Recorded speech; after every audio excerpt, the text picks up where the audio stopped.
안녕하세요. 한국심리교육원 성심리 전문가 김경미입니다. 오늘은 이 포르노가 과연 디지털 성범죄율을 줄일 수 있을까? 라는 이야기를 한번 해보려고 합니다.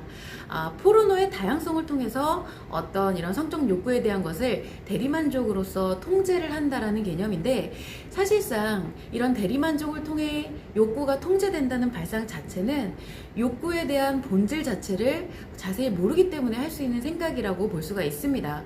특히나 성에 대한 대리만족은 불가능한 개념이라고 할 수가 있고요. 만약에 이렇게 왜곡된 개념을 무리하게 진행하게 됐을 때는 그에 따른 매우 큰 위험이 뒤따를 수도 있다는 것을 한번 생각을 해봐야 됩니다. 자, 욕구라는 것은 외부로 표현되어지는 것이 아니라 자신 내부에서 내부로 표현하는 생각입니다.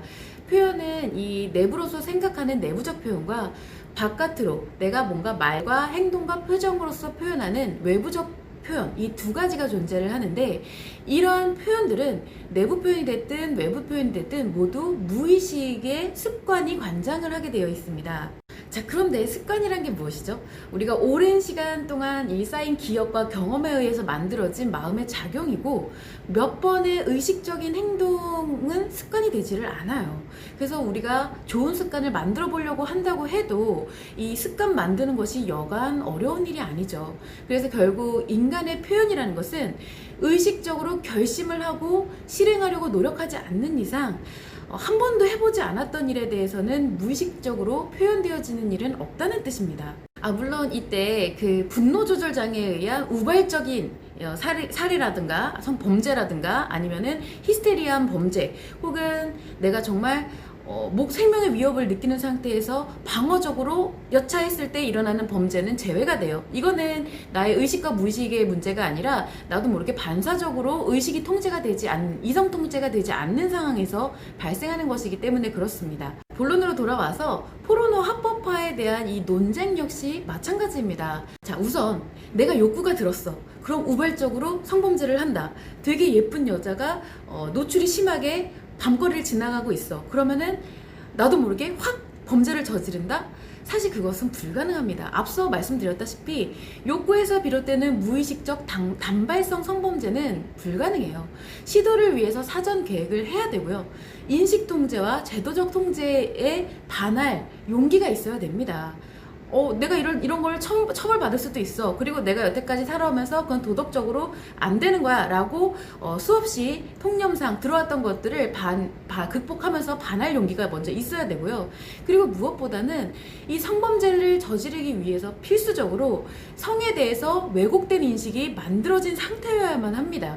그래서 포르노를 보는 것만으로는 범죄율이 증가한다라는 그런 직접적인 연관성을 갖기가 어려운 것이 사실입니다. 그리고 이번엔 반대로 성범죄자 입장에서 한번 관점에서 생각을 해볼게요. 자, 몇 번의 성범죄가 반복이 돼서 습관화가 됐어요. 그러면 그 이후부터는 아무리 포르노를 보여주면서 이걸로 대리만족을 해라, 욕구를 해소해라 라고 한들 무의식적으로 범행이 이어지는 것을 막을 수가 없다는 뜻입니다. 무의식이 이미 자신을 통제할 수 있는 범위가 아니에요. 왜냐하면 욕구에 의해서 범행이 이루어지는 것이 아니기 때문에 그렇습니다. 자, 그렇다면 성범죄가 어째서 단순히 욕구에 의해서 일어나지 않는 것인가를 한번 차근차근 살펴보도록 할게요. 자, 성범죄라는 것은 이미 이제 나에게 왜곡된 섹스인식을 갖고 있는 상태예요. 내가 이미 성에 대해서 뭔가 이런 사랑과 행복의 수단이 아니라 오로지 쾌락, 그리고 나의 긍정 기분을 추구하는 쾌락의 용도로 이렇게 왜곡된 섹스인식을 갖고 있는 상태에서 나에게 심리적인 불안, 강박이 감당이 되지 않는 거예요. 이게 어떻게 힐링이 되거나 해소가 되지 않을 때, 감당이 되지 않을 때 이 현재의 심리 상태에서 벗어나기 위해서 긍정 기분을 쫓아가게끔 되어 있습니다. 그러면서 벌어지는 것이 바로 성범죄라고 할 수가 있어요. 좀 더 이것을 심층적으로 한번 생각을 해보자면 무슨 말이냐, 현재 나의 지금 불안, 강박 같은 스트레스 같은 부정적 심리 상태에서 벗어나고자 이 긍정 기분을 찾는 것 자체는 무의식적으로 하는 마음의 방어 기제입니다. 이거는 뭐 성범죄자나 다른 범죄자들 뿐만 아니라 누구나 자신의 마음의 방어 기제에 의해서 내가 뭔가 부정적인 감정이 든다 하면은 긍정 기분을 쫓게끔 되어 있어요. 자, 그런데 반드시 명심해야 될 것은 무엇이냐면, 이 긍정 기분을 찾을 때 우리가 범죄를 저지르지 않죠, 흔히. 흔히는 뭐 예를 들어서 건전하게 운동을 한다든가 아니면은 뭐 친구랑 얘기를 한다든가 이런 식으로 게임을 한다든가 하면서 일반적인 행동을 통해서 긍정 기분을 추구합니다. 그런데 만약에 이게 일반적인 행동이 아니라 성행동을 통해서 긍정 기분을 찾는다라는 것은 이거는 무의식의 작용이 아니에요. 내가 긍정 기분을 재밌고 즐거운 일을 하고 싶어 라는 것은 무의식적으로 쫓아가는 게 맞는데 내가 성행동을 해야 돼 라고 하는 것은 무의식이 아니라는 거예요. 반드시 의식으로 인식을 하고 있기 때문에 본인이 성범죄를 저지를 때는 자신이 하는 일에 대해서 이건 범죄라는 것을 반드시 먼저 인지하고 자각하고 있다라는 뜻입니다. 자, 그래서 이러한 범죄라는 것을 감안하면서도 성범죄를 저지르는 것이 성범죄자들이에요. 따라서 일반적인 남성들이 일반적인 남성들한테 포르노를 본다고 해서 잠재적인 성범죄자야라고 일반화하는 것은 굉장히 잘못된 생각입니다. 그리고 포르노를 통해서 성적 욕구를 해소함으로써 이 성범죄율을 낮출 수 있다라는 생각 자체도 큰 개연성은 없다고 볼 수가 있어요. 그런데 우리들 흔히 많이 얘기하죠. 막 되게 변태적인 성향의 이런 AV를 많이 본다던가 아니면은 뭐 범죄물에 관련된 AV를 많이 보게 되면은 잠재적인 성범죄자다라고 생각을 하는데 내가 욕구로서 생각하는 것과 실천하는 것은 전혀 다른 것입니다. 아까도 말씀드렸다시피 내가 생각으로만 갖고 있었던 것을 실천하는 것은 습관화되어 있지 않는 이상 무의식적으로 나가는 일이 없어요. 자, 그래서 중요한 것은 욕구는 생각이다라는 거, 그것을 꼭 명심해야 됩니다. 자, 그리고 또 다른 문제가 하나 있죠. 특히나 이런 불법 촬영물이라든지 리벤지 포르노를 시청하는 것은 그런 상황을 연출해서 연기해서 하는 그런 포르노와는 전혀 다른 느낌을 갖게 합니다. 같을 수가 없어요, 느낌이. 물론 제가 이런 불법 촬영물과 리벤지 포르노를 긍정화하는 발언을 하는 게 절대 아니고 이건 근절되어야 할 사회의 악이 맞아요. 그런데 무엇을 말하고 싶은 것이냐면은 두 가지 다 내가 뭐 불법 촬영물, 리벤지 포르노 이거는 범죄 사실이죠. 현실적인 거예요. 그런데 그것을 연출하는 포르노 이거는 픽션입니다. 그런데 이 두 가지 모두가 성에 대한 왜곡된 인식에서 발생하는 것이기는 해요. 그렇지만 하나는 픽션이기 때문에 범죄라는 실감을 하기는 좀 어렵습니다.